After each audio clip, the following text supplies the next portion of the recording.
de los argumentos a favor de las pensiones públicas es que éstas no pueden quebrar, que el Estado garantiza el sistema y éstas, por tanto, no se van a dejar de pagar.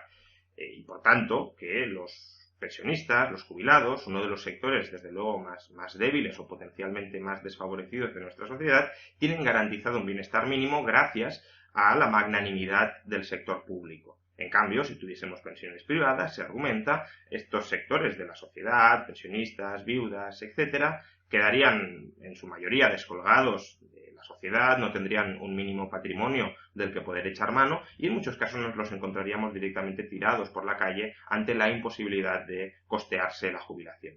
Pero ¿realmente es así? ¿Realmente el sector público garantiza un nivel de vida mínimamente digno a los pensionistas? ¿De verdad el sistema público de pensiones está blindado contra cualquier impago estatal de las mismas? Pues basta simplemente echar un vistazo a la historia reciente de España para comprobar que no es así. De entrada, no miremos la historia reciente, sino miremos el futuro. El futuro de las pensiones públicas en España es bastante negro. Como ya hemos comentado en otras ocasiones, en el año 2051 tendremos prácticamente un pensionista por trabajador. La línea azul representa el número máximo de trabajadores que, en el mejor de los casos, estarán trabajando en España. La línea naranja representa el número previsible de pensionistas.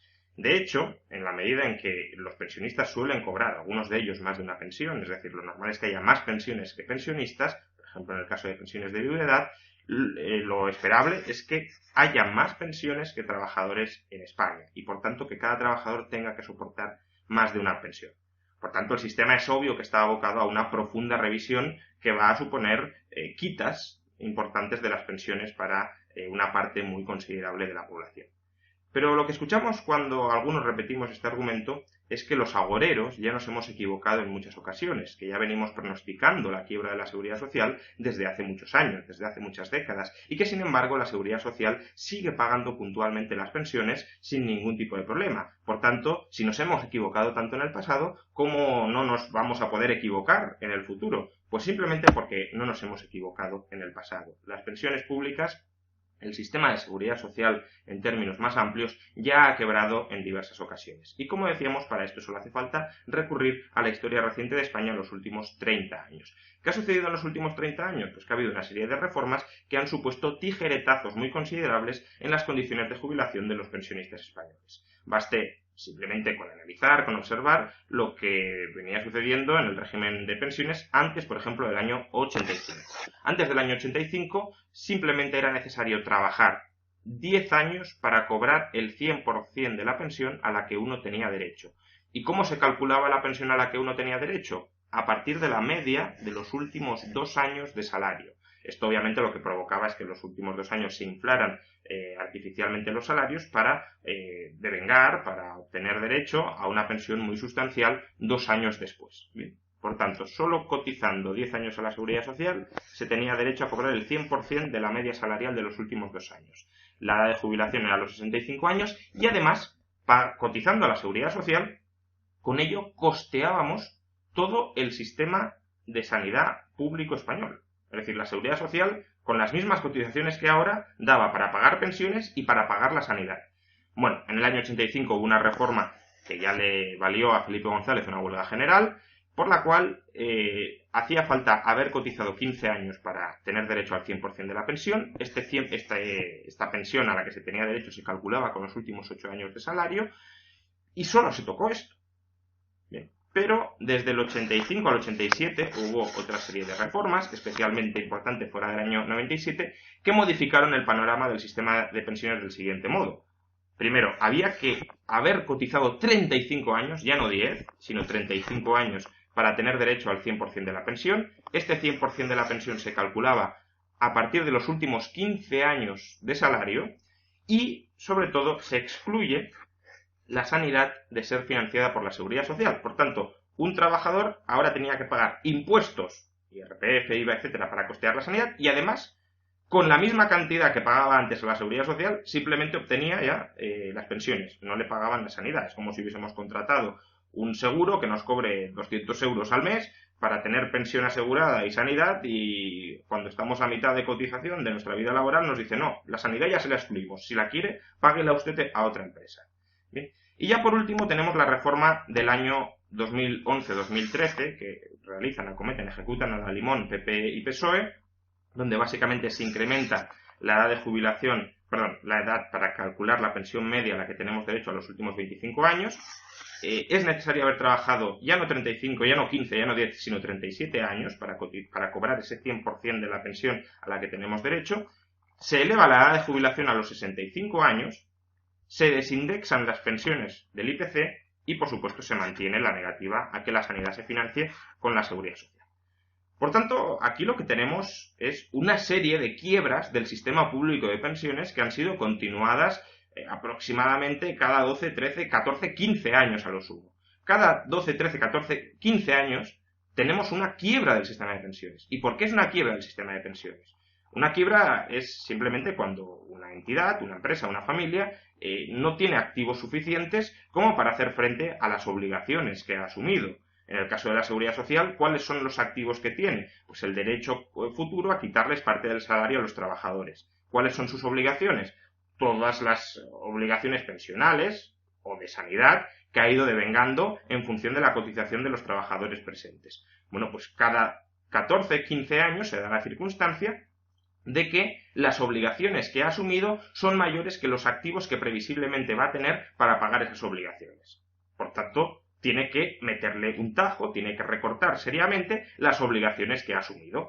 Y eso es la reforma del sistema público de pensiones. Asumir que la seguridad social ha quebrado y tratar de recomponer las obligaciones de pagos que tiene. Obviamente, recomponer obligaciones de pago significa pagar menos a la gente, no pagarle la sanidad, pagarle pensiones más bajas, etcétera, etcétera, etcétera. Y esto, insisto, esta quiebra no absoluta, no significa que la seguridad social no vaya a pagar absolutamente nada, pero esta quiebra parcial de la seguridad social se ha venido repitiendo cada 12, 13 o 14 años. Así que, si la historia nos sirve de guía, esperen otra quiebra de la seguridad social y, por tanto, otro tijeretazo de la seguridad social en los próximos 12, 13 o 14 años. ¿En qué dirección? Pues muy probablemente en la de haber tenido que cotizar 40 años, jubilarnos a los 70 y calcular la pensión con toda la vida laboral de salarios, de manera que la pensión media baje. Y además también muy probablemente se excluirá de la seguridad social ciertos tipos de pensiones contributivas, por ejemplo las pensiones de viudedad o de orfandad, se pagarán con impuestos generales del Estado, por tanto pagaremos lo mismo en seguridad social para recibir mucho menos. Esto es la definición de quiebra.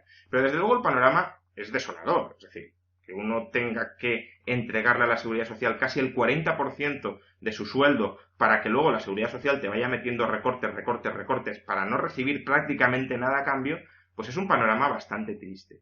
¿Cómo han hecho otros países para protegerse frente a este escenario de tijeretazos continuos a unas promesas de pago que supuestamente están garantizadas por el Estado, pero que lo único que estamos comprobando es que la garantía es hacia el impago, hacia el no cumplir las promesas, hacia el defraudar lo que te has comprometido a pagar? ¿Cómo han hecho otros países para evitar esto? Bueno, si miramos el panorama internacional, lo que vemos es que la mayoría de países tienen franjas azules, naranjas y verdes.